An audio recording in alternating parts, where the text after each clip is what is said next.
الرحمن الرحیم السلام علیکم۔ اگر آپ سعودی عرب کے 24 گھنٹوں سے باخبر رہنا چاہتے ہیں تو ویڈیو کو پورا دیکھیے اور ساتھ میں چینل کو بھی سبسکرائب کیجیے۔ چلو چلتے ہیں پہلی خبر کی طرف۔ وزارت تجارت نے انسداد تجارتی پردہ پوشی مہم تیز کر دیا گیا ہے۔ سعودی وزارت تجارت نے مدینہ منورہ میں تجارتی پردہ پوشی کے انسداد کے لیے عوامی بازار اور تجارتی مرکز کی تفتیشی دورے کیے ہیں۔ سرکاری خبر رساں ایجنسی ایس پی اے کے مطابق دی گئی مہلت ختم ہونے کے بعد انسداد تجارتی پردہ پوشی کی مہم مزید تیز کر دیا گیا ہے۔ تفتیشی مہم تعداد وزارتوں کی مشترک کمیٹیاں چلا رہی ہیں۔ ان میں وزارت تجارت، بلدیات، افرادی قوت و سماجی بہبود، ماحولیات، داخلہ، زکوٰۃ اور ٹیکس اور کسٹم اتھارٹی کے نمائندے شامل ہیں۔ تفتیش میں مہم کا مقصد تجارتی پردہ پوشی کرانے والوں کی نگرانی اور انہیں قانون کے حوالے کرنا ہے۔ سعودی حکومت نے تجارتی پردہ پوشی کی نشاندہی کے لیے مصنوعی ذہانت ٹیکنالوجی کا استعمال کرنا شروع کر دیا ہے۔ قانون تجارت کی خلاف ورزی کرنے والوں تک رسائی حاصل کرنے، تجارتی پردہ پوشی کا ریکارڈ حاصل کرنے، مختلف معلومات کا تجزیہ کرنے اور خلاف ورزیوں پر سزا دلانے کے لیے مصنوعی ذہانت ٹیکنالوجی سے کام لیا جا رہا ہے۔ اس کے علاوہ وزارت تجارت نے ٹویٹر پہ بتایا کہ اب ہمیں ایک کمپنی جو تجارتی پردہ پوشی میں ملوث تھی خود کو قانونی دائرے میں لے آئے۔ اس کی سالانہ آمدنی 10 ملین ریال ہے۔ کمپنی نے دی گئی مہلت سے فائدہ اٹھایا اور اپنے کاروبار کو قانون کے مطابق بنا لیا۔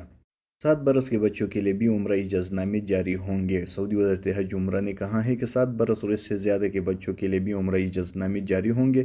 اجازت نامے کے لیے توکل نیب میں صحت اسٹیٹس معیون محسن ہونا ضروری ہے۔ وزارت نے بیان میں کہا ہے کہ اجازت نامے اعتماد نیب کے ذریعے حاصل کرنا ہوگا۔ یاد رہے کہ سعودی وزارت حج عمرہ ویکسین کے دونوں خوراکیں لینے والے 12 سے 18 برس کے داخلے افراد کے لیے عمرہ لیے اجازت نامے جاری کر رہے ہیں۔ وزارت حج عمرہ کا کہنا ہے کہ عمرہ اجازت نامے کے اجراء کے لیے ضروری ہے کہ امیدوار کو صحت اسٹیٹس معیون محسن ہو، ویکسین کے تمام خوراکیں لے چکا ہو، مقیم پلیٹ فارم پر ویکسین کا اندراج ہونا چاہیے۔